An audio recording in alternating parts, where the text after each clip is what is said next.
Assalamualaikum warahmatullahi wabarakatuh. Innal hamdalillah nahmaduhu wa nasta'inuhu wa nastaghfiruh wa na'udzu billahi min shururi anfusina wa min sayyiati a'malina man yahdihillahu fala mudilla lahu wa man yudlil fala hadiya lahu. Asyhadu an la ilaha illallah wa asyhadu anna Muhammadan 'abduhu wa rasuluhu la nabiyya ba'dahu. الحمد لله ألف بيننا وألف بين قلوبنا فأصبحنا وأمسينا بنعمة الإيمان وبنعمة إخوانا. ثانيا صلاة وتسليما على نبينا محمد صلى الله عليه وسلم الذي هو أسوتنا وقدوتنا إلى يوم الآخر. الحمد لله وبدأ برحمة الله سبحانه وتعالى جماعة صلاة المغرب dan isya yang dirahmati Allah Subhanahu wa taala. Semoga amal ibadah salat kita diterima di sisi Allah Subhanahu wa taala menjadi amalan terbaik, dan harapan kita semoga setiap amalan-amalan yang kita lakukan menjadi catatan terbaik di sisi Allah Subhanahu wa taala. Amin ya rabbal alamin. Bapak dan Ibu dirahmati Allah Subhanahu wa taala, di penghujung bulan Rajab ini dan menuju bulan Sya'ban, maka akan terhitung beberapa hari ke depan kita akan memasuki daripada bulan Sya'ban, di mana bulan salah satu bulan yang Rasulullah SAW dan para sahabat mulai mengencangkan daripada ikat pinggang untuk membiasakan diri dalam bermuamalah, beramal, baik itu amalan yang tujuannya adalah bisa kemanfaatan yang untuk orang banyak, sebagaimana yang kita bahas di pembahasan sebelumnya, yakni amalan muta'addi. Lalu berikutnya begitu juga dengan amalan yang berdampak kepada dirinya sendiri, telah dilakukan atau diamalkan atau dilaksanakan, maka ini disebut oleh para ulama menjadi amalan qasir, yang mana amalan yang hanya diperuntukkan atau dampaknya bisa diberikan atau pahalanya kepada orang tersebut. Maka jemaah Subhanahu wa taala melanjutkan daripada pembahasan kita di pekan yang lalu, di mana hal-hal yang merusak daripada nilai amal di bulan Ramadan, yang mana hal ini salah satunya adalah orang berpuasa tanpa ilmu. Orang berpuasa tanpa ilmu, kemarin kita sudah bahas apa yang dimaksud orang yang berpuasa tanpa ilmu. Dia hanya memahami puasa itu hanya menahan lapar dan dahaga saja. Akan tetapi amalan-amalan yang lain ada sesuatu yang memang dia tidak bisa kerjakan atau tidak memahami makna daripada hakikat ibadah puasa itu tersendiri. Imam Ibnu Taimiyah rahimahullah mengatakan, man faraqad dalilu dhalla sabili wa la dalila illa bima jaa bihi rasul.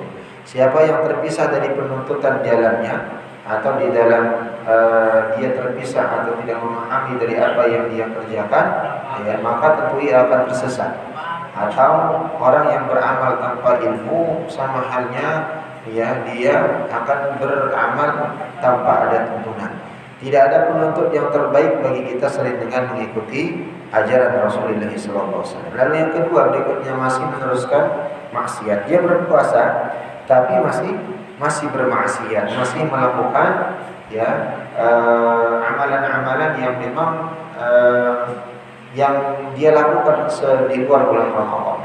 Maka tatkala dia bermaksiat kepada Allah Subhanahu wa taala tapi berpuasa masih jalan, Lalu berikutnya adalah jemaah Subhanahu wa taala masih pelit dengan harta. Ramadan masuk tapi masih tidak menyadari bahwa bulan Ramadan itu adalah bulan di mana amal itu menjadi sesuatu barang yang harusnya luar biasa bisa mau dikondisikan. Maka dia maksimal, benar-benar maksimal yang mengeluarkan hartanya di bulan Ramadan. Lalu berikutnya puasa tapi tidak sholat. Sebagaimana kemarin kita sampaikan, sepakat jumhur ulama tidak ada yang berbeda pendapat. Orang yang sengaja tidak melakukan sholat, tidak melaksanakan sholat itu sendiri, maka jumhur ulama bersepakat hukumnya adalah orang tersebut adalah menjadi orang kafir atau murtad. ya. Maka di sini secara otomatis dia berpuasa hanya cabai saja, ya, karena sholat menjadi hal yang fardu ain, sedangkan puasa Ramadan itu hukumnya wajib. Lalu berikutnya ini yang menjadi sering menjadi perbincangan adalah sholat tarawih yang super ngebut atau cepat tidak tumak-ninah, dan ini menjadi hal yang klasik di tengah Ramadan itu sendiri. Lalu berikutnya jamaah dirahmati Subhanahu wa taala, pembahasan kita di malam hari ini apa saja yang bisa membatalkan puasa. Kalau kita memahami adalah makan dan minum, nah ini ada beberapa yang memang sering terkadang kita terlewatkan dari hal tersebut atau hal pembahasan yang bisa membatalkan puasa tersebut. Di dalam kitab Kifayatul Ahyar, ya, Matan Abu Suja mengatakan walladzi yuftiru bihi sha'imun 'asharatu asya'. Yang bisa membatalkan puasa itu dirangkum menjadi 'asharatu asya', 10 bagian, 10 macam yang bisa membatalkan puasa secara garis besar. Ma wasala 'amdan ila jawfihi, segala sesuatu yang pertama sampai ke jauh dalam tenggorokan tubuhnya, yang sampai masuk ke kerongkongan, ya, dari jalur daripada mulutnya. Au bi ra'sihi wa hubnati fi ahadis sabilain. Lalu yang berikutnya segala sesuatu yang melewati ar-ra's, kepala. Lalu yang kedua wa hubnati fi ahadis sabilain. Yang ketiga segala sesuatu yang masuk melewati injeksi atau suntikan atau lewat daripada kemaluan atau dubur. Sabilain, kemaluan atau dubur. Apapun yang masuk di dalam diinjeksi, baik itu melewati kemaluan atau dubur, baik itu di rongga kepala atau rongga kerongkongan, maka itu termasuk juga yang bisa membatalkan puasa. Wa alqai'u 'abdan wal wat'u 'abdan. Lalu berikutnya adalah muntah dengan sengaja, menyetubuhi dengan sengaja di kemaluan atau di faraj. Ya, jadi muntah dengan sengaja, wal waqu 'amdan, begitu juga dengan berniat atau bersetubuh dengan pasangan resminya atau halalnya, itu sama juga muntah. Apalagi yang bukan mahram atau bukan halal baginya, ya, fil faraj, ya, dengan bertemunya iltiqa khitanain, dua khitan yang bertemu. Wal izalu an mubasyaratin, lalu berikutnya adalah keluarnya mani karena bercumbu. Ya, belum sampai dia izal atau belum sampai dakhal, belum sampai dia bersetubuh, dia bercumbu saja keluar air mani, maka itu juga bisa membatalkan puasa. Nah, ini fikih secara terang-terangan, secara vulgar, bukan hal yang pornografi, tapi perlu dijelaskan supaya bisa benar-benar difahami dan jangan sampai melanggarnya. Lalu berikutnya wal haidi wan nifasi. Lalu berikutnya yang ketujuh haid, lalu yang kedelapan an-nifas, melahirkan. Ya, perempuan yang haid, keluar dari bulannya, ya, menstruasinya. Lalu berikutnya nifas, ya, perempuan atau seorang ibu yang melahirkan. Wal jununi wal idmam, ya, seketika tiba-tiba di bulan puasa, sehari, 2 hari, 30 hari dia gila, lupa ingatan, majnun dia tiba-tiba. Tapi setelah Ramadan, Idul Fitri, normal lagi. Maka gilanya dia beberapa hari dan atau 1 bulan penuh itu, maka itu juga bisa membatalkan puasanya, ya. Atau bagian di sini dikatakan wal jununi wal igmam, ya, dia gila atau pingsan pada keseluruhan hari. Lalu yang terakhir adalah kullu yaumil warad. Di sini dikatakan keluarnya seorang itu dari Islam atau dia murtad. Maka ini bagian-bagian yang disampaikan di dalam Abu Suja rahimahullah, ya, di dalam kitab Kifayatul Akhyar. Lalu apa penjabaran jamaah Allah Subhanahu wa taala? Pertama, segala sesuatu yang sampai ke al-jawf atau tenggorokan atau kerongkongan atau rongga ini yang masuk lewat mulut, ya, itu yang bisa membatalkan puasa. Lalu berikutnya segala sesuatu yang masuk lewat kepala, injeksi, ya, rongga kepala. Lalu yang ketiga ini dirangkum menjadi satu bagian, segala sesuatu yang masuk lewat ya suntikan lewat kemaluan atau dua lubang kemaluan depan atau belakang. Jadi rongga kerongkongan kepala suntikan atau injeksi dari dua lubang, baik itu lubang kemaluan atau lubang dubur. Nah, ketiga hal ini termasuk di atas. Yang pertama rongga tenggorokan, rongga kepala, lalu berikutnya adalah dua lubang yang kita di dalam jasad ini, yang depan dan belakang, ya, yang di kemaluan dengan dubur. Maka ini menurut Imam Asy-Syafi'i, ya, tatkala ini masuk cairan atau makanan atau segala sesuatu yang menyebabkan tenaga seseorang berpuasa itu bertambah, ya, maka ini membatalkan puasa, ya, yang membatalkan puasa menurut ulama Syafi'i di dalam mazhab Syafi'i. Namun makan dan minum termasuk pembatal jika dilakukan dengan sengaja, ya, walaupun jumlah yang dikonsumsi itu sedikit.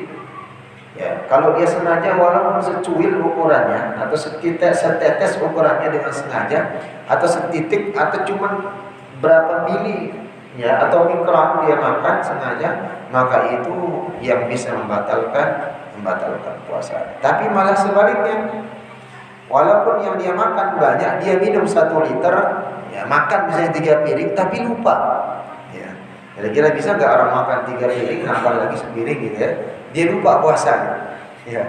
Atau setelah minum air putih minta es teler misalnya, ya, atau minta es campur gitu, ya. Lupa gitu tiba-tiba dia berpuasa Ramadan, padahal itu tidak mungkin. Ya, kalau lupa misalnya walaupun ukurannya di 1 suap, minum seteguk atau misalnya 2 teguk, ternyata setelah dia masuk ke dalam tubuh kerongkongan, udah lewat ke lambung, dia baru ingat saya puasa, maka itu tidak membatalkan puasa. Tapi sebaliknya, ya, walaupun yang dimakan setetes air atau secuil saja bagian daripada roti, dia sengaja makan, maka itu bisa membatalkan puasa. Maka ini bagian daripada pendapat dalam mazhab Syafi'i. Maka bagian yang dimaksud di sini adalah al-jawf di sini adalah berupa rongga, sehingga menurut ulama Syafi'i, ya, tetes telinga ini kan kebuka, semua yang terbuka dari rongga, kuping terbuka nyambungnya ke tenggorokan, masuk ke rongga, mulut juga ada rongganya, hidung juga sama. Ya, semua yang masuk di sana dengan sengaja sampai melewati rongga di sini, termasuk dalam tetes daripada kuping, ya, maka itu bisa membatalkan puasa, gitu ya. Jadi ini tentunya bagian daripada medis, yang THT itu telinga, hidung, ya, THT telinga, hidung, tenggorokan, ya kan? Ya, itu menyambung ke al-jawf, kerongkongan, ya. Maka itu tatkala masuk cairan dengan sengaja, ya, maka itu bisa membatalkan puasa di dalam mazhab Syafi'i. Dan ini juga dijelaskan di dalam kitab Kifayatul Akhyar. Nah, berikutnya jemaah subhanahu wa ta'ala, sedangkan orang yang makan dalam keadaan lupa, sebagaimana kita sampaikan tadi, Imam An-Nawawi mengatakan sebagaimana sabda Rasulullah sallallahu alaihi wasallam, man nasiya wa huwa sha'imun fa akala aw syariba falyutimma shaumuhu. Barang siapa yang lupa sedangkan ia dalam keadaan berpuasa, ya, lantas ia makan dan minum lupa, maka falyutimma shaumuhu, maka hendaklah dia sempurnakan puasanya. Ya, fa inna ma at'amahu Allah wa saqah. Maka sempurnakan puasanya, lanjut puasanya, karena Allah yang memberi ia makan dan minum. Jadi lupanya kita makan tatkala kita puasa dan minum itu Allah yang memberi kita makan, gitu ya. Tapi nanti kalau sudah ingat jangan nambah, ya, jangan nambah, istighfar, astagfirullah dari puasa, baru ternyata makan dan minum, gitu ya, lanjut puasa. Maka Rasul mengatakan sesungguhnya lupanya kita karena makan dan minum di bulan Ramadan atau sedang berpuasa itu adalah hakikatnya, kata Rasulullah SAW, Allah yang memberikan kita makan. Tapi setelah sadar itu jangan nambah, jangan minum lagi, karena sadarnya kita itu sudah mulai, ya, kembali ke asalnya berpuasa. Sama dengan penjelasan kemarin, ya, masih ingat tentang sholat itu sendiri. Kalau lupa sholat maghrib, isya, ya, tidur, subuh, ingat-ingat menjelang zuhur, bangunnya. Nah, bangun itulah yang menyebabkan kewajiban kita harus sholat. Wajib hukumnya dia langsung sholat. Ingatnya dia terlupa, tatkala dia terlupa itu, maka jatuhlah kewajiban dia untuk sholat. Harus langsung sholat. Lalu berikutnya jemaah subhanahu wa ta'ala tentang perbedaan atau pendapat para ulama mendefinisikan ya yang disebutkan bahwa yang membatalkan puasa ini kan makan dan minum. Nah, dibahas secara lugawi, secara maknawi, secara hakikatnya makan dan minum seperti apa sih? Apakah kita makan HP, ngegigit HP ini sampai dikunyah, misalnya bisa dikunyah, retak-retak masuk ke dalam tenggorokan, termasuk ke dalam hal makan? Atau ngambil kerikil, diemut-emut, dimakan, apakah itu termasuk membatalkan puasa? Apakah dia termasuk makan dan minum? Karena definisinya yang membatalkan puasa itu adalah makan dan minum. Apa makna makan dan minum? Para ulama menyatakan bahwa pembatalan puasa terjadi jika ada sesuatu yang diinjeksi melalui otak, ya, begitu juga dengan kerongkongan atau rongga kepala. Ya, begitu juga dengan melalui dua lubang, ya.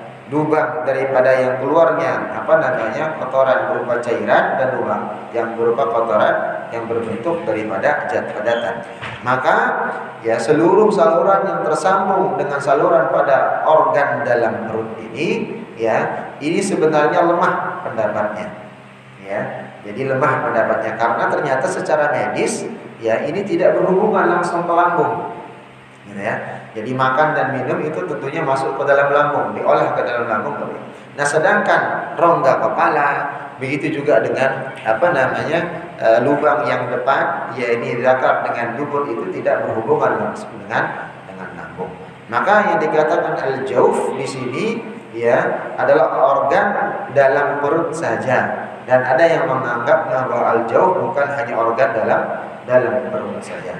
Jadi yang dimaksudkan al-jauf itu adalah yang mana hubungannya masuk ke dalam organ daripada badan atau perut yang bisa masuk ke dalam saluran darah juga. Maka di sini jemaah subhanahu wa ta'ala ya, maka didefinisikanlah ya tentang makanan itu sendiri ya. Maka akal tu'ama akalan wa ma'kalan ya. Kata di dalam lisanul Arab ya, diterjemahkan tentang makan itu, aku benar-benar makan dan yang dimakan itu adalah makanan. Yang menyebabkan makanan itu ya bisa menambah tenaga. Di dalam Ar-Rahmani ya, Ar-Rahmani ya, itu menyebutkan dalam Misbah Munir berkata, al-akalu haqiqatan bala'at ta'am ba'da madhi fabalagha hasata laysa biakali haqiqatan. Maka makna makanan itu adalah hakikatnya adalah memasukkan makanan setelah dikunyah. Jadi ada prosesnya.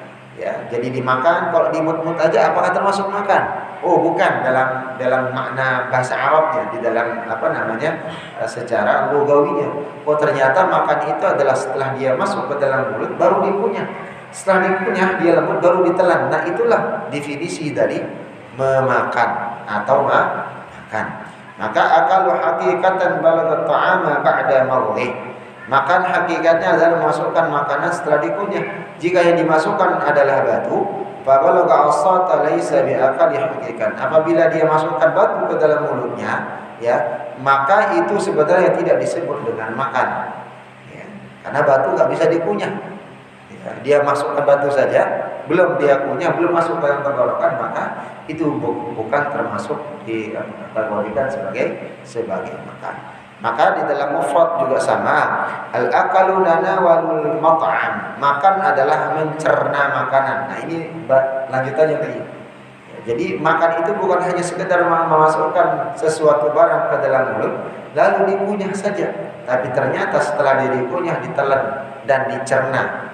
Dan setelah dicerna di dalam lambung, diambil saripatinya masuk ke dalam saluran darah dan itu memberikan energi. Nah, itulah yang bisa membatalkan puasa. Ini sampai seperti ini dibahas jemaah subhanahu wa ta'ala. Jadi kesimpulannya, yada'at ta'amu wa syarabahu. Puasa itu meninggalkan makanan dan minuman.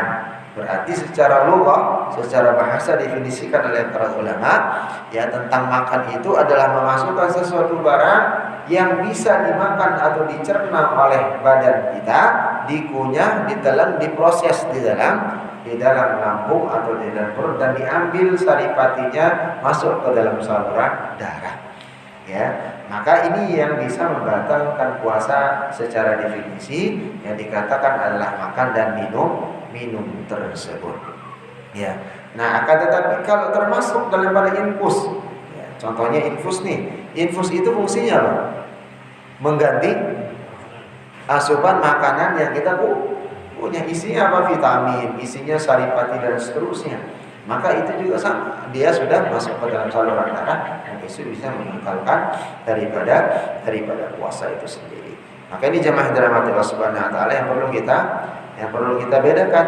Jangan sampai nanti keliruan itu, sehingga ada yang mengatakan di kampung dulu masukin korek pink, dikorek-korek batal puasanya. Terus hidung dikorek-korek dulu gitu ya di kampung gitu kan, batal puasanya. Kumur-kumur, berendam agak lama atau renang, batal nggak puasanya?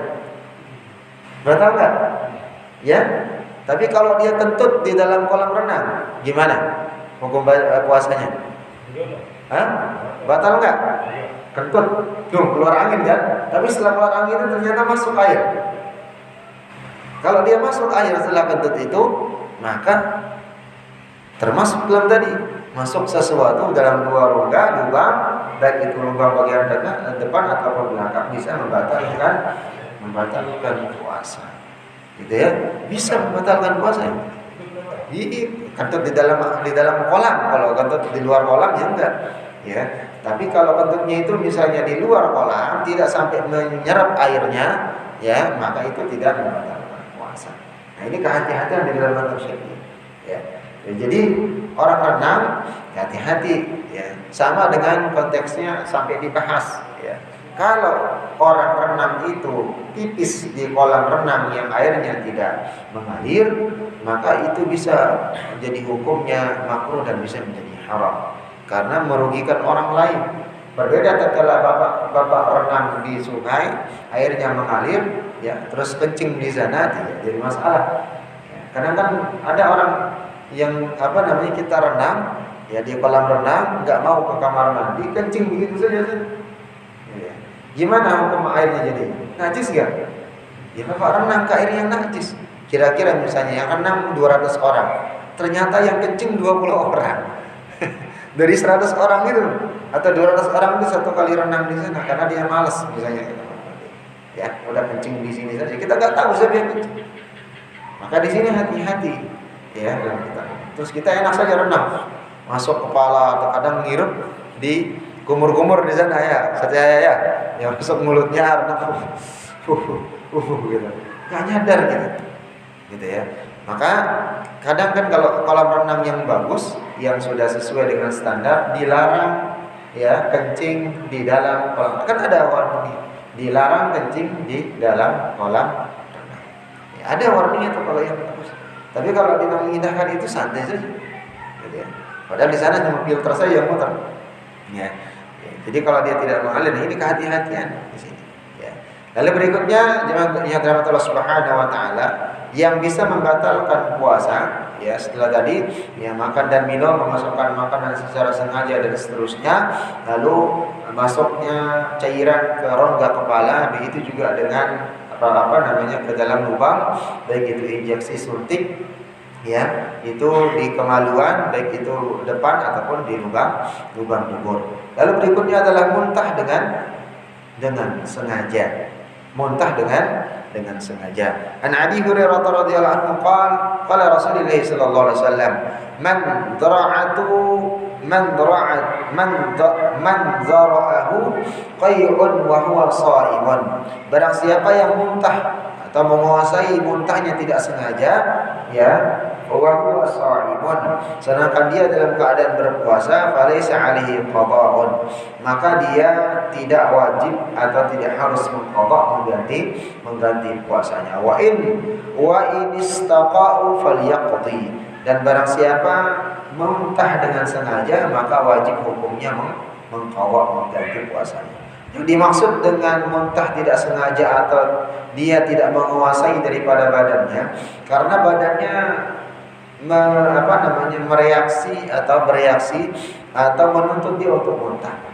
Entah itu mungkin pusing, entah itu karena sakit, entah itu karena mungkin mahnya kambuh, tiba-tiba dia misalnya asam lambungnya naik dan muntah. Ya, tidak sengaja karena dari mual yang ada dalam asam lambungnya tadi, Anda belum terbiasa dengan kondisi Ramadannya itu, maka ini yang menyebabkan salah satu termasuk dalam tidak sengaja di dalam dia memuntahkan. Maka tidak sengaja dalam muntah ini disebabkan karena reaksi daripada badannya, itu tidak membatalkan puasa.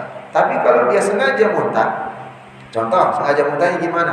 Digelitik-gelitik pakai tangan misalnya mulutnya, ya, masukin tangan ke dalam mulut, ya misalnya dia giginya ada keselip gitu ya, ternyata tiba-tiba muntah, maka ini termasuk dalam sengaja muntah.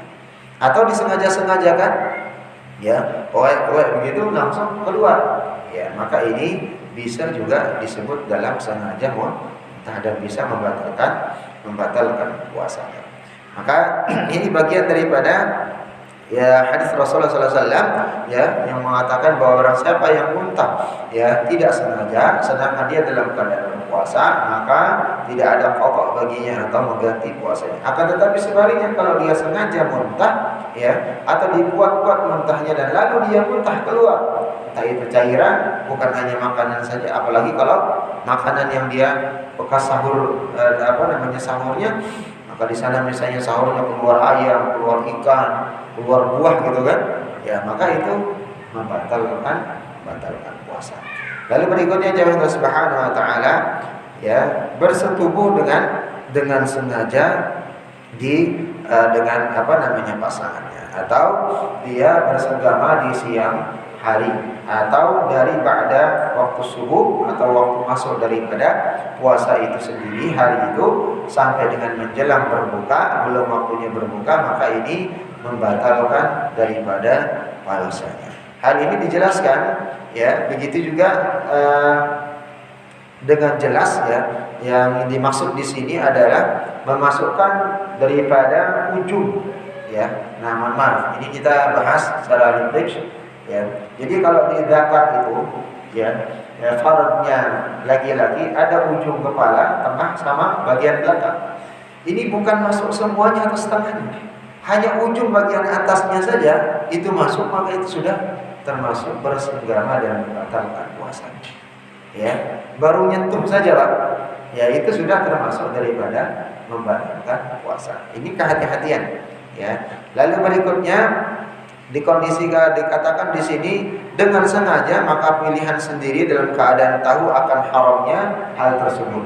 Sengaja dia tahu bisa membatalkan puasa, dia tahu keharamannya di tengah siang hari bulan puasa, maka itu membatalkan puasa. Termasuk batal di sini bukan hanya jika dilakukan di kemaluan, akan tetapi termasuk pula menyetubuhi dubur manusia dari belakang, alhamdulillah, atau disebut di dalam istilah medisnya anal seks, atau selainnya seperti mensetubuhi dari dubur belakang binatang hewan, baik kambing ataupun misalnya onta atau sapi.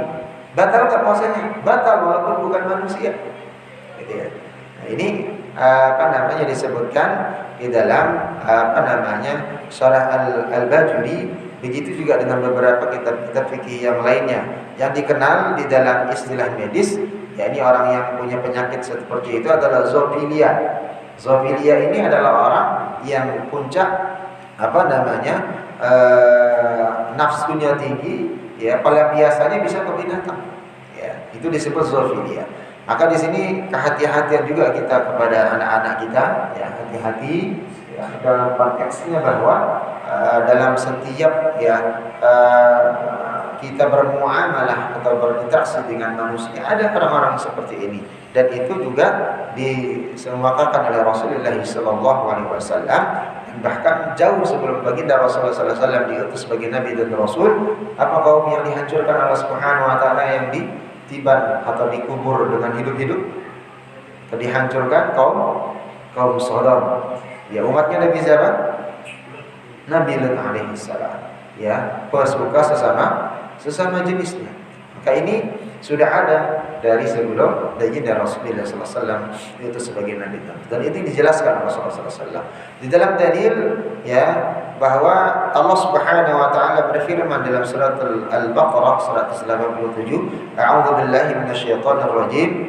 Ya, yang termasuk membatalkan puasa ini secara khusus Allah Subhanahu wa taala ya sebutkan ya di dalam surat Al-Baqarah, wa qulu washrabu hatta yatabayyana lakumul khaytul abyadu minal khaytil aswadi minal fajr thumma atimmus siyama ilal lail wa la tubashiruhunna wa antum 'akifuna fil masajid. Nah, ini hal-hal kata Allah Subhanahu wa taala yang bisa membatalkan puasa. Pertama, wa kulu washrabu hatta yatabayyana lakumul khaytul abyadu minal khaytil aswad minal fajr. Dan makan dan minum, ya, makan dan minum hingga terang bagimu benang putih dari benang hitam.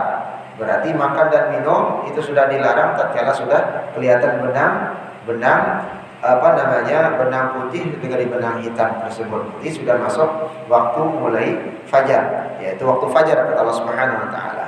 Lalu kemudian ya minal fajr ma'atimus siyam, kemudian sempurnakan puasa itu sampai ilal lail, datangnya waktu malam.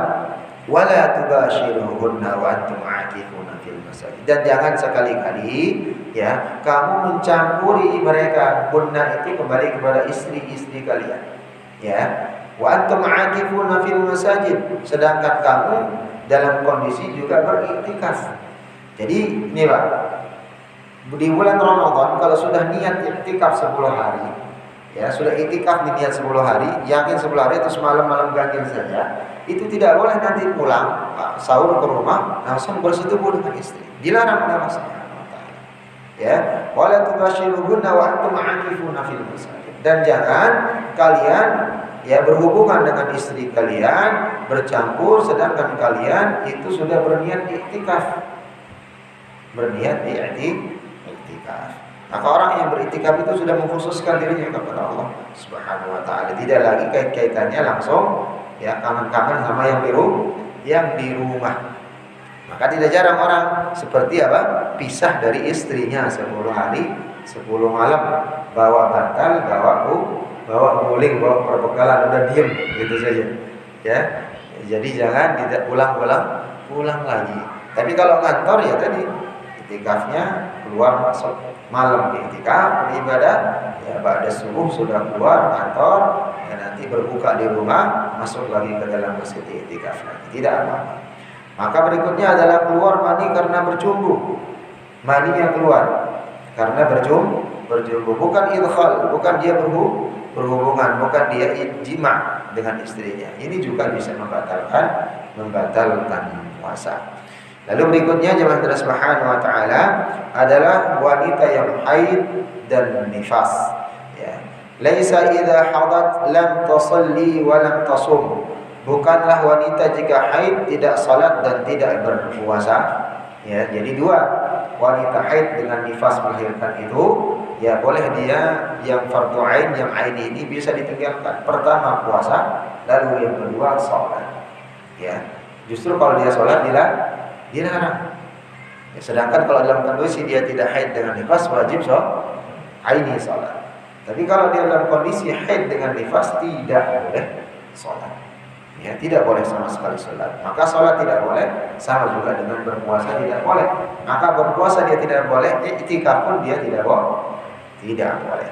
Ya, beriktikaf juga tidak boleh. Lalu berikutnya adalah gila dan pingsan pada keseluruhan hari, ya, serta murtad. 30 hari misalnya dia gila dengan pingsan. Kedua sifat ini membuat puasa tidak sah, yakni gila dengan pingsan dalam keadaan gila dan atau dia pingsan. Pingsannya karena apa dulu nih? Ya, terbaik itu misalnya dikarenakan kewajiban ibadah bukan ihya di dalam ibadahnya. Ya, jadi pingsan misalnya tiba-tiba dia pingsan dan dibutuhkan untuk menyadarkannya. Gimana cara menyadarkannya? Orang pingsan dipijit Masukin apa biasanya? Minyak kayu putih ya? Gosok minyak kayu putih, masuk ke dalam sini. Ya biasanya dia kasih minum, biasanya orang tabrakan. Ternyata nggak kenapa-napa, pingsan sebentar, udah kaget. Ya lemes, dikasih minum. Ya masukin air, cipratin air, masukin air seperti itu. Nah kalau dia sadar, ya kalau dia kondisinya sadar, ya dan dia di sana, maka dari biasanya memang membatalkan puasanya, ya supaya nanti bisa menghabiskan. Begitu juga dengan murtad, keluar dari Islam, otomatis puasanya batal, tidak sah. Ya. Nah lalu penjelasannya khususnya tadi dengan gila itu sendiri, lalu dengan pingsan dijelaskan oleh seorang ulama Muhammad Al-Hasini bahwa jika hilang kesadarannya dalam keseluruhan hari, ya dari terbit fajar sampai dengan tenggelamnya matahari, ya subuh hingga tenggelamnya matahari, maka tidak sah puasanya. Jadi kalau dia pingsan sehari full, dari dia sahur, selesai sahur tiba-tiba masuk waktu fajar subuh dia pingsan, sampai dia pingsan gak sadar, tiba-tiba langsung berbuka, datang maghrib, ya maka tidak sah puasanya. Itu tetap pingsan. Nah apalagi kalau dia gila, gak sadar, gak orang yang kondisinya udah tahu akal gitu kan. Nah sama dengan pingsan tadi. Tapi kalau pingsannya sebentar, tidak mengapa. Ya kalau pingsannya sebentar. Tapi kalau pingsannya keseluruhan hari, dari semenjak dia ba'da sahur menjelang masuk subuh, ya waktu subuh pingsan dia, tiba-tiba pingsan sampai berbuka, ya waktu masuk maghrib, maka puasanya tidak sah. Ya maka di sini kalau dia masih sadar sebagian waktu siang puasanya sah. Kalau misalnya dia sadarnya tiba-tiba dari subuh itu sampai zuhur, dia lanjutkan puasa sampai menjelang maghrib, dia sadar bangun dia dari pingsan, maka puasanya sah, tidak apa-apa, dia lanjutkan puasa. Tapi kalau pingsannya dari dia subuh waktu fajar sampai dengan berbuka, maka puasanya tidak sah. Ya, jadi ini bagian daripada penjelasan ulama tentang pingsan yang satu hari utuh. Daripada penjelasan ini pendapat daripada yang kuat, ya atau kuat dari perselisihan di antara para ulama dan pendapat Imam Asy-Syafi'i di madhab Syafi'iyah. Jadi kalau pingsannya sehari full dari semenjak fajar sampai dengan berbuka, maka puasanya tidak sah. Tapi kalau dia sadar tengah hari, ya dilanjutkan puasanya, maka puasanya sah. Wallahu a'lam bishawab. Ada pertanyaan? Boleh. Kalau tidur sepanjang hari. Nah, kalau tidur sepanjang hari gimana? Pingsan nggak kira-kira? Ya, dari misalnya subuh dia selesai sholat subuh, tidur sampai ngirit gitu ya, biar nggak haus dan nggak lapar gitu. Gimana puasanya kira Pak? Sampai maghrib bangun-bangun berbuka. Gitu terus dari pertama sampai hari 30 ya. Gak ada kerja tidur ya. Walaupun ukurannya ya dikatakan dalam hadis tidurnya orang berpuasa adalah ibadah. Entar dulu tidurnya dia ngantuk di siang hari itu karena dia ibadah di malam hari, tilawah, sholat, zikir, tilawah, sholat, zikir. Nah itulah yang disebut dia kalau dia tidur di siang hari ibadah. Tapi kalau malamnya juga molor, kerjanya nggak ada sholat, nggak ada tilawah Al-Quran, maka tidak termasuk ibadah. Bisa dikatakan tidurnya itu makruh dan bahkan bisa dikatakan dengan membatalkan puasa. Kalau tadi yang ditanyakan Pak ini tidak sengaja nih, ya udah tidur aja, ya supaya nanti nggak capek, ya nggak ada ibadah, nggak ada sholat. Ya. Apalagi tadi ya kelewat dari subuh sampai dengan maghrib, berarti nggak sholat, zuhur nggak sholat, asar ya sama halnya bohong, ya nggak usah puasa. Ya, karena yang aini adalah sholat. Ya, kalau boleh memilih, bukan pilihan yang harus dipilih sebenarnya. Kalau boleh memilih, mana lebih baik memilih sholat atau puasa? Ya, kalau boleh memilih, tapi ini bukan pilihan dua-duanya sebenarnya. Ya, nggak ada pilihan dua-duanya yang harus dikerjakan dua-duanya sebenarnya. Ya, maka kalau boleh dikatakan begini, maka sholat. Karena sholat itu ain. Puasa itu bisa diganti di qadha. Seperti itu. Tapi tetap orang yang sengaja meninggalkan puasa, ya dia tahu hukumnya wajib, maka berdosa besar. Maka saya tadi mengatakan ini bukan pilihan, dua-duanya harus dikerjakan. Tapi kalau disuruh pilih, maka sholat ini menjadi aini. Puasa itu bisa bagian daripada dia diqadha. Tapi ada syaratnya mengqadhanya. Ya, ada di ajri darurah, ada hal-hal alasan syar'i yang menyebabkan dia bisa mengqadha atau membayar fidyah sebagaimana bahasan kita di pekan yang lalu. Entah itu sakit, entah itu dia dalam perjalanan musafir yang menyebabkan dia kalau dia berpuasa bisa sakit atau membahayakan dirinya, atau ibu yang sedang menyusui anaknya, atau sedang hamil, atau sedang melahirkan dan seterusnya. Itu yang bisa qadha atau membayar. Tapi kalau selain itu, daya tenaganya masih kuat gitu kan, jadi kan siang-siang waduh ini kayaknya es kelapa enak nih, ini kayaknya es teler enaknya, langsung beli misalnya di depan sana di kolam renang misalnya, atau mie ayam dan seterusnya, maka itu bukan di ajri darurah. Ya, maka dia harus bertaubat dan wajib hukumnya membayar puasanya. Ya, jangan sampai diulangi. Baik, ada yang lain? Untuk ukuran membayar puasanya itu berapa hari yang dikerjakan, atau harus ada berapa sifat dari hari yang dikerjakan?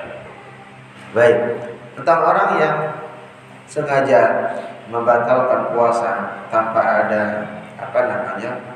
darurat ataupun alasan syar'i, maka dia diwajibkan memang menggantikan puasa sesuai dengan yang ditinggalkan. Berbeda dengan orang yang berjima. Nah, itu berbeda. Ya. Nanti di pembahasan yang lain kita bahas ya tentang orang yang memang sengaja dia tahu hukumnya haram, tidak boleh dan seterusnya, ya bisa membatalkan dan seterusnya. Ada ketentuan daripada hukuman bagi dia untuk menebus daripada kesalahan. Nah, sama dengan hal orang yang tatkala berhaji, ya berhaji dia melanggar aturan-aturan daripada ketentuan haji. Ada ketentuan-ketentuan yang dia harus kerjakan, baik itu berpuasa berapa hari, ya baik itu di tanah haram ataupun setelah dia pulang daripada. Nah, ini bagian daripada bahasan itu, insyaallah. Baik, ada yang lain? Tidak ada, mohon. Ada syarat puasa yang utama itu saat dulu ambil kubur atau dilewati aja. Baik, bagus banget. Jadi kalau saum Ramadan atau saum sunnah, kita kan khawatir nih, madmadah dan istinsyak, memasukkan air ke mulut dengan ke hidung, takutnya nanti keselak masuk sedap di sini. Nah, istinsyak dengan madmadah itu kan bagian daripada rukun wajib atau sunnah? Sunnah. Ya, kalau kita berwudu misalnya langsung ke wajib-wajib saja, itu tidak jadi masalah. Akan tetapi sayang ketinggalan sunnahnya. Bagaimana lalu hukumnya tatkala kita istinsyak dengan madmadah? Tidak mengapa. Ya, tidak mengapa. Kan ada batasannya. Tatkala kita berumur tidak sampai masuk ke kerongkongan. Ya, syaratnya jangan sampai masuk ke kerongkongan. Tapi kalau dia sengaja, ya, oh ini kesempatan nih. Ya, siang hari udah panas, ya umur masuk dikit gitu, sengaja dimasukkan lewat, maka batal puasanya. Tapi kalau dia madmadah tidak sengaja masuk, tidak membatalkan. Ya, tatkala dia kumur atau dia memasukkan air ke dalam istinsyak ke dalam hidungnya, nggak sengaja ternyata kesedot, maka tidak membatalkan puasa. Tapi kalau dia sengaja dalam udah niat nih, ada kesempatan nih kayaknya lumayan nih, ya kumur-kumur kayaknya bisa masuk dikit nih. Nah, tatkala dia sengaja, maka itu membatalkan puasa. Tidak langsung kumur-kumur, ya masukkan ke dalam hidung juga tidak apa-apa. Asalkan nanti tatkala sudah selesai kita wudu, maka itu benar-benar dikeluarkan dulu.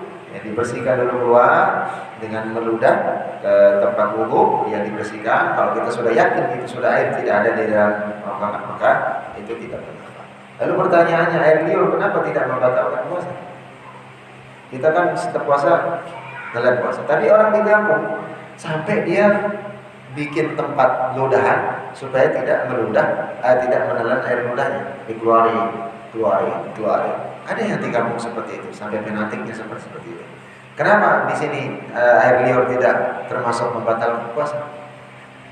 Ya, Karena ingat tadi ya, yang membatalkan puasa itu makan dan minum dengan sengaja. Berarti sesuatu benda dari luar berupa air dan makanan yang bisa dikunyah, dicerna, itu masuk ke dalam tubuh kita. Sedangkan air liur itu adanya di mana? Di dalam tubuh. Di dalam tubuh. Jadi itu ya alasannya kenapa dia tidak membatalkan puasa tatkala dia ditelan. Ya. Maka tatkala kita sudah keluar posisinya misalnya air liurnya, ya maka ini ada pembahasan khusus hati-hatian jangan sampai dimasukkan, maka dikeluarkan. Ya, jadi kalau sesuatu benda yang sudah masuk ada di dalam tubuh kita, maka dia masuk itu tidak membatalkan. Tapi kalau kondisinya di luar daripada badan dan itu dimasukkan ke dalam tubuh dan bisa membuat tenaga bertambah, maka itu bisa membatalkan puasa. Ada yang lain? Cukup? Enggak.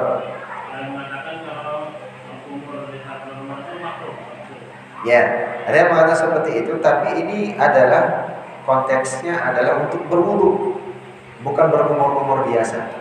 Kalau berkumur-kumur biasa iya, tapi kalau kita berwudu, maka itu kita ingin mendapatkan sunnah. Apalagi di bulan Ramadan, memaksimalkan puasa. Setiap yang sunnah itu ya di Ramadan bisa berlipat ganda nilainya, apalagi maka tidak mengapa, ya tidak mengapa. Jadi jangan sampai tadi dibataskan saja, membatasinya. Ya. Dan bahkan ada sebuah hadis, ya nanti saya lupa bunyi hadisnya. Tatkala itu Umar bin Khattab di siang hari panas terik, begitu panas, ya. Itu mengadu kepada Rasulullah, ya Rasul ini kok panas sekali nih. Sedangkan bulan Ramadan aku sudah tak kuat kita Umar. Kata Umar, kata Rasulullah, kamu pergi ke kamar berendam. Boleh nggak berendam? Boleh ternyata. Rendam, badan direndam gitu ya supaya kita makanya mandi 3-4 kali boleh nggak Ramadan? Boleh, untuk menghilangkan kelemesan tenaga boleh. Asalkan jangan tadi ya kesempatan ini boleh nggak ada yang lihat nih langsung air bak diminum gitu pakai gayung atau di ini sornya masukin air itu bisa membatalkan. Tapi kalau biasanya kita mandi 2 hari sekali di bulan yang lain di Ramadan jadi 3 kali 4 kali tidak jadi masalah. Berenang boleh, ya boleh tadi berenang. Ada dalil yang mengatakan seperti itu. Nanti insya Allah saya jadikan di depan kita ini bunyinya seperti apa. Kisahnya dari Umar bin Khattab kalau tidak salah ya. Jadi itu bisa kita selesai mandi kita biasanya segar ada tenaga ya.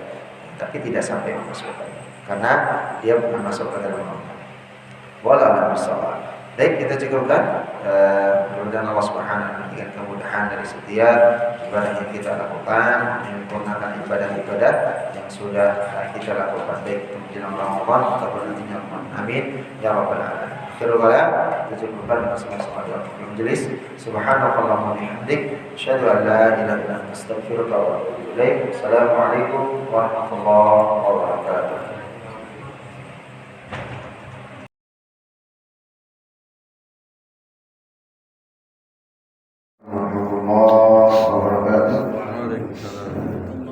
Alhamdulillah nahmaduhu wa nasta'inuhu wa nastaghfiruh wa na'udzu billahi min shururi anfusina wa min sayyiati a'malina amma ba'd. Kepada Allah Subhanahu wa taala, alhamdulillah Allah Subhanahu wa taala memberikan kelapangan kesempatan kepada kita untuk bisa melaksanakan salat maghrib isya secara berjamaah. Harapan dan doa kita semoga ibadah salat kita diterima sisi Allah Subhanahu wa taala. Amin ya rabbal alamin. Bagaimana dari Allah Subhanahu wa taala yang melanjutkan dari pembahasan kita di pekan yang baru dan pekan ini ya tentang hal-hal yang kemarin merusak daripada amalan ibadah puasa di pekan ini, yakni apa saja yang bisa membatalkan puasa seseorang tatkala melaksanakan puasa daripada Ramadan itu sendiri. Maka ini menjadi bagian daripada pemahaman dan keharusan daripada seorang muslim untuk bisa memiliki ilmu, ya, memiliki daripada pemahaman tentang Ramadan itu sendiri atau saum itu sendiri, sehingga tatkala nanti ya Ramadan sudah masuk menjelang, maka dia keilmuan, dengan pemahaman ya yang dimiliki, yaitu bisa mengkantor daripada ya Ramadan yang akan bersama ini selama 1 bulan tersebut. Maka ini jemaah dalam Allah Subhanahu wa taala pentingnya ya kita bisa ya memposisikan daripada amal ibadah kita ya semua sesuai dengan apa yang memang Allah Subhanahu wa taala dan Rasul ya inginkan ya sesuai dengan ittiba yang dicontohkan oleh baginda Rasulullah sallallahu alaihi wasallam, dan juga bisa menjadikan setiap amal ibadah kita sebagaimana harapan kita ya diterima di sisi Allah Subhanahu wa taala. Maka ini menjadi bagian tentunya ya kita sama-sama ya mari memperbaiki ibadat ya mempertebal daripada keimanan, mempertebal daripada amalan-amalan saleh yang tentunya bisa kita raih nantinya di bulan Ramadan dengan maksimal insyaallah. Baik, Bapak dan Ibu Allah Subhanahu wa taala melanjutkan dari tilawah kita di pekan yang lalu. Kalau tidak salah ada PR tugas ya. Surat ayat berapa ya? Ini masih ingat ya? 57 sampai 6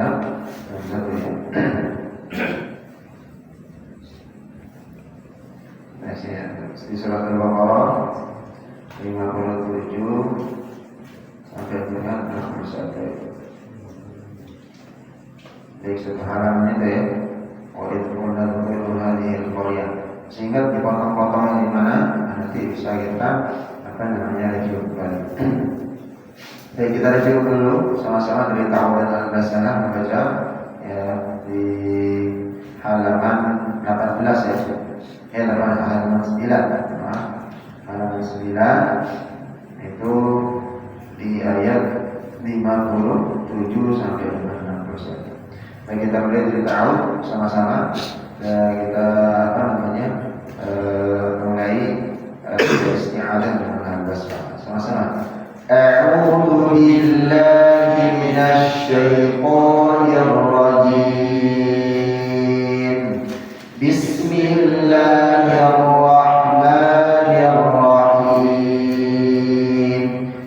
Wa idh qulna udkhulu hadhil qaryata fakulu minha haitsu syi'tum ragadan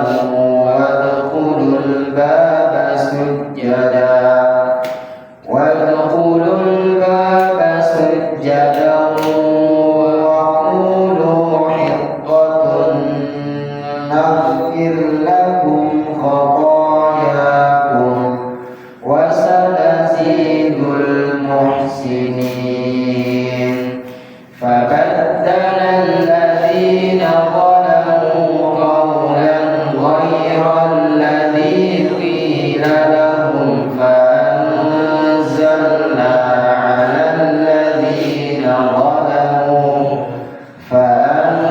فأنزلنا على الذين ظلموا رجزا من السماء بما كانوا يفسقون. وإذ استسقى موسى لقومه فقلنا اضرب بعصاك الحجر فانفجرت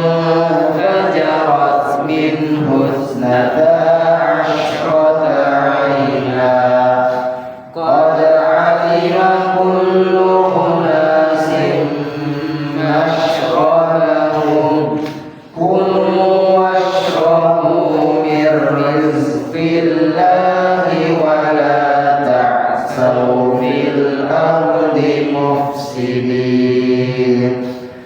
وإذ قلنا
maskanahum wa ba'u bighadabin minallah dzalika bi'annahum kanu yakfuruna biayatillah.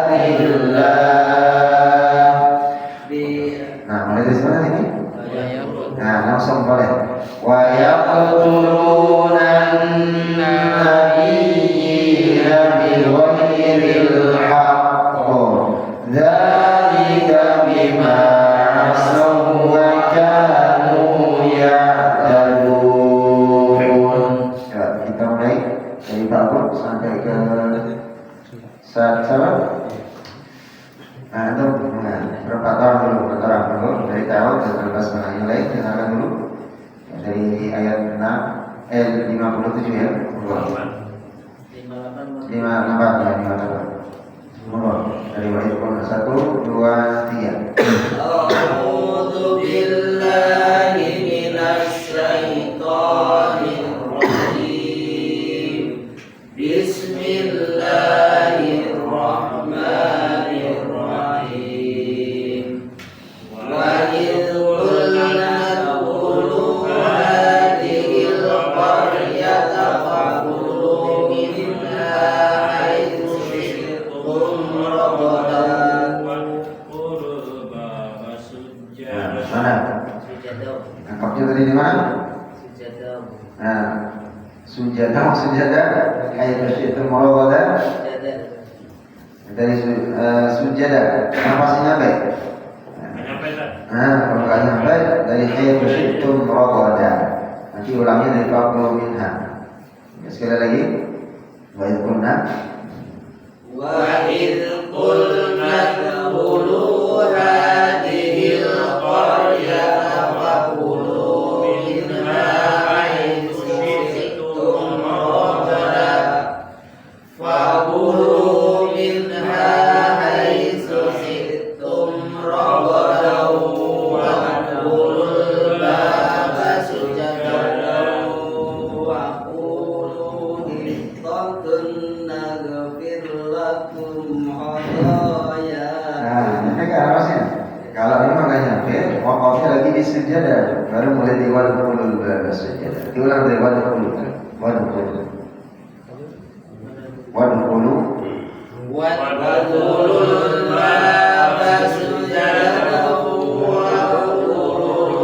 hitatun naghfir lakum khatayakum wa sanazidul muhsinin.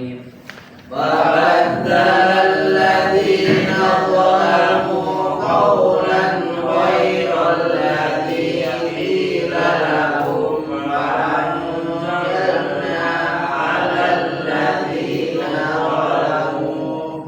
fa'anzalna 'ala alladhina zalamu rizqan minas samaa'i bima kanu yafsukun. Wa idh istasqa Musa liqaumihi faqulna idrib bi'asakal hajar fanfajarat minhu isnata asyrata 'aynan qad 'alima kullu unasin mashrabahum kulu washrabu min rizqillahi la ta'sawni fil ardi mufsidin. Ada dua kelompok kejadiannya. Ulang dari kulu washrabu 1 2 3. Kulu washrabu min rizqillahi la ta'sawni fil ardi mufsidin. Coba Pak sendiri kulu washrabu sendiri. Kulu washrabu min rizqillahi wa la ta'thaw fil ardi mufsidin. Hamaskan Pak fil ardi mufsidin. mufsidin. Sholat kulu washrabu min rizqillahi wa la ta'thaw fil ardi mufsidin. Coba Bu. Kulu washrabu min rizqillah. Riz jalan roh. Mir riz sekali lagi. Kulu washrabu min rizqillahi wa la ta'tsaw fil ardi mufsidin. Hati-hati fil ardi, dinya kada ya, kada. Fil ardi mufsidin. Nasabah. Sekali lagi kulu wasrabu min rizqillahi wa la ta'tsaw fil ardi mufsidin. Ya, kok ini kulu wasrabu min rizqillahi wa la ta'tsaw fil ardi mufsidin. bedakan antara ta dengan sin. Kulu wash dengan wala ta'far, ahsan dengan mufsidin. Sekali lagi coba kulu sekali lagi kulu washrabu min rizqillahi wa la ta'tsaw. taks bukan dia enggak hamas. Ujung lidah di atas ta'far. Ulang. Kulu washrabu min rizqillahi wa la ta'tsaw fil ardi mufsidin. Baik, cukup. Silakan sekarang bagian yang kedua dari Mas sampai nama adik ya. Dari ayat 61 sampai dengan ke bawah. Nah, habis untuk ayat ini satu halaman. Mulai dari ta'awud wa idh qultum 1 2 3. A'udzu billahi minasy syaithanir rajim. Bismillahirrahmanirrahim. Wa idh qultum ya Musa, wa idh qultum ya Musa. Ayat 1 setengah panjang, itu satu ayat itu. Cuma satu ayat aja baca.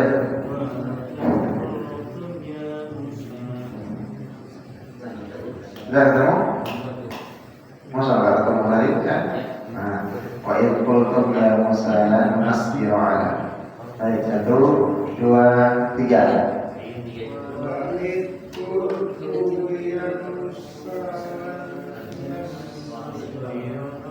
Nasbiru ala wa idh qultum ya Musa lan nasbiru ala.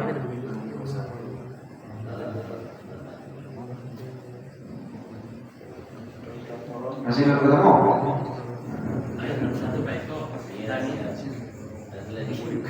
Halaman 9. Saya tahu Qurannya Quran apa? Terjemah.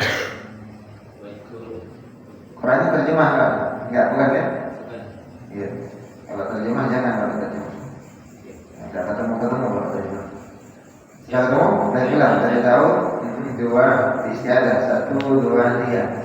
A'udzu billahi minasy syaithanir rajim. Bismillahirrahmanirrahim.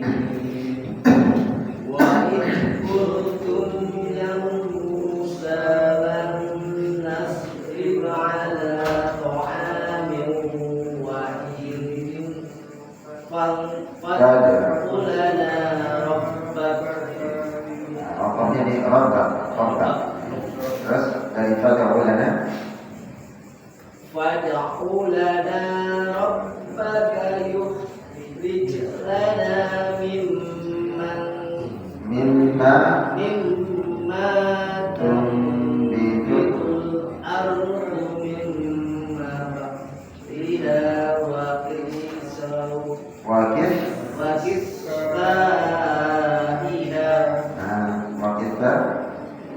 kisfaiha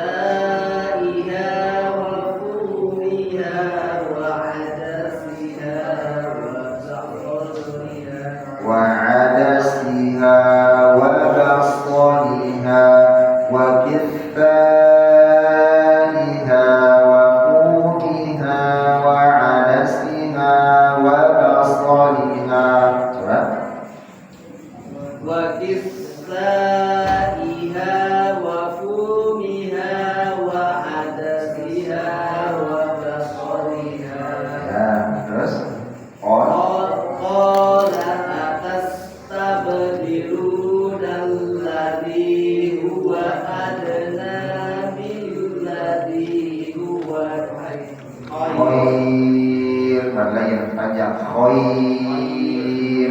Sekali lagi. Qala tastabdilu. Qala Nah, tadi lanya namanya. Qala atas. Masalah?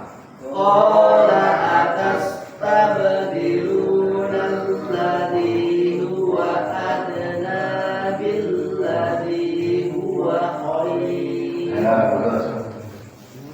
Ihbitu misran fa inna lakum ma sa'altum Ya.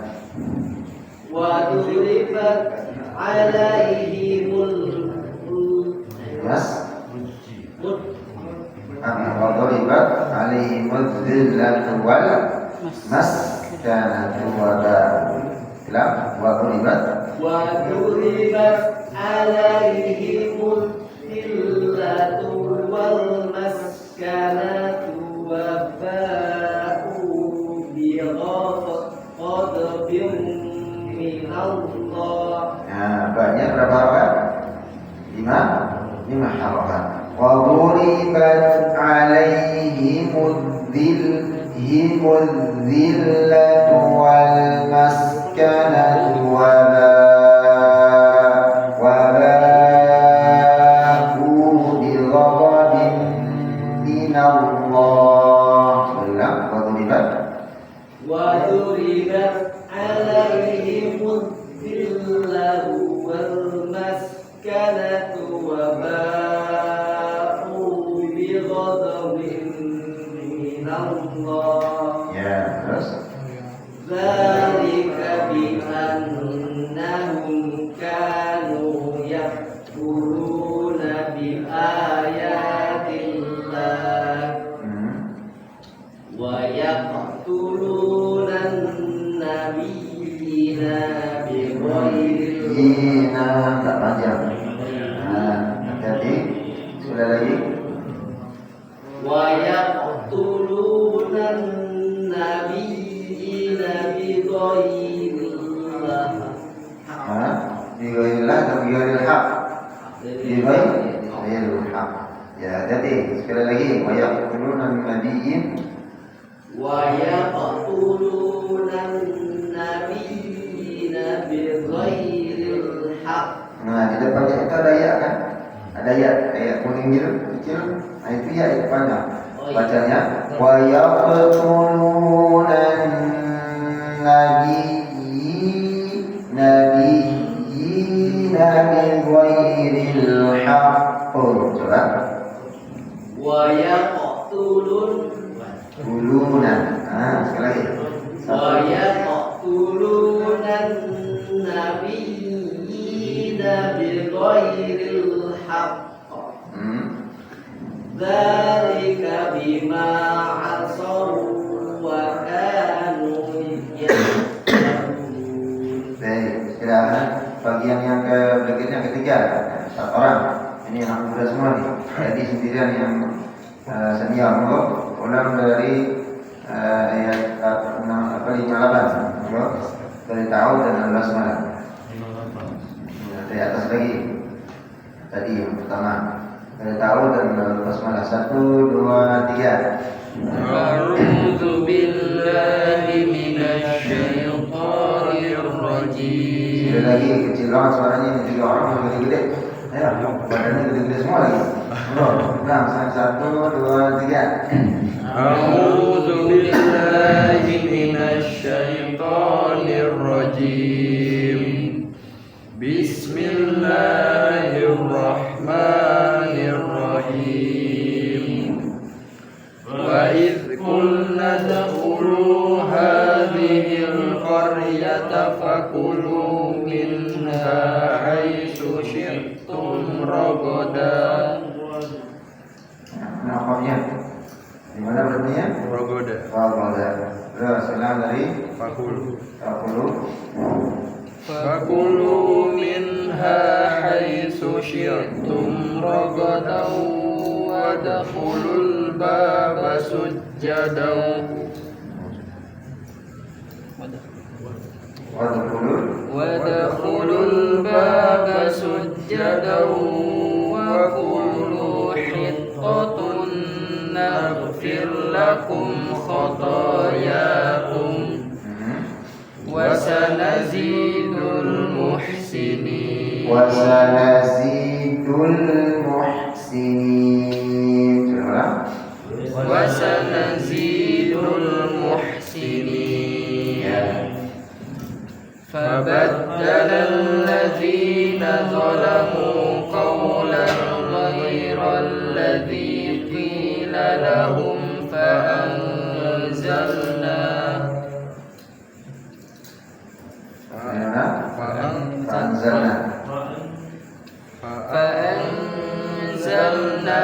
على الذين ظلموا رجزا من السماء بما كانوا يفسقون وإذ استسقى موسى لقومه فقلنا اضرب بعصاك الحجر فانفجرت منه 12 عينا قد علم كل أناس مشربهم قد علم كل أناس مشربهم قد علم كل أناس مشربهم كلوا واشربوا من رزق الله ولا تعثوا في الأرض مفسدين. Baik, kita sama-sama ayat yang ke-61. Berarti wakafnya 1, 2, 3. Wa in qultum ya Musa lan nasbira ala ta'amin wahidin fad'u lana rabbaka yukhrij lana mimma tunbitul ardu min baqliha wa qithaiha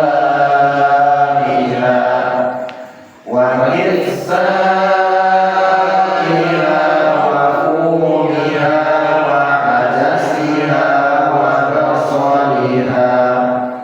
قال تستبدلون الذي هو أدنى بالذي هو خير اهبطوا مصرا فإن لكم ما سألتم وضربت عليهم الذلة والمسكنة وباءوا بغضب من الله ذلك بأنهم كانوا يكفرون بآيات الله ويقتلون النبيين بغير الحق ذلك بما عصوا وكانوا يعتدون.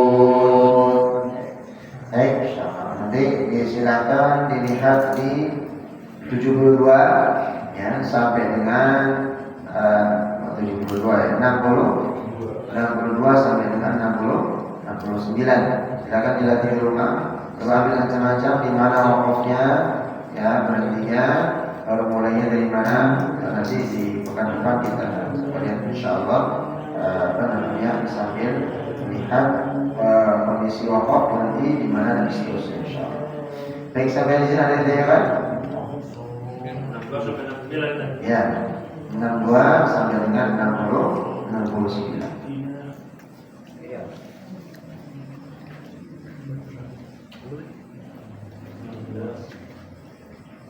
Masih catatan hati-hati di gunnah ya, yang ditahan masjid, lalu mad wajib dengan mad jaiz. Di sini kan juga ada mad wajib jaiz. Itu di ayat yang ke-63 ma ya. Lalu berikutnya di 67 juga qalu ya. Lalu berikutnya di ayat terakhirnya nanti 69 ya safra'u itu mad wajib. Jaiznya 2, wajibnya 1. Tinggal di hati-hati untuk memanjangkan sampai kurang dari 5 harokat karena kita masih dalam proses menyamakan panjang. Baik, kita cukupkan bersama-sama baca alhamdulillah dan berdoa Allah Subhanahu wa taala. Allahumma shalli ala Muhammad wa ala ali Muhammad kama shallaita ala Ibrahim wa ala ali Ibrahim fil alamin innaka Hamidum Majid. Allahumma ighfir lana dhunubana Allahumma ighfir lana dhunubana wa dhunub walidina warhamhum kama rabbuna saghira. Ya Hayyu ya Qayyum bi rahmatika nastaghith aslih lana sha'nana kullahu la takilna ila nafsina tarfat 'ain. Allahumma ighfir lil muslimina wal muslimat wal mu'minina wal mu'minat al-ahya'i minhum wal amwat wa ya qadiyal hajat. ربنا ظلمنا أنفسنا وإن لم تغفر لنا وترحمنا لنكونن من الخاسرين. اللهم تقبل دعاءنا اللهم تقبل منا حاجاتنا اللهم تقبل تلاوتنا من تلاوة القرآن اللهم تقبل صلاتنا وصيامنا وقيامنا وركوعنا وسجودنا وتضرعنا إلى ذا الجلال والإكرام. اللهم رب الناس أذهب البأس اشفنا وأنت شافع اشفنا وأنت شافع لا شفاء إلا شفاء لا يغادر سقما. يا مقلب القلوب ثبت قلوبنا على دينك ثبت قلوبنا على طاعتك يا أرحم الراحمين. ربنا آتنا في الدنيا حسنة وفي الآخرة حسنة وقنا عذاب النار. الحمد لله رب العالمين. سبحانك اللهم وبحمدك أشهد أن لا إله إلا أنت أستغفرك وأتوب إليك. السلام عليكم ورحمة الله.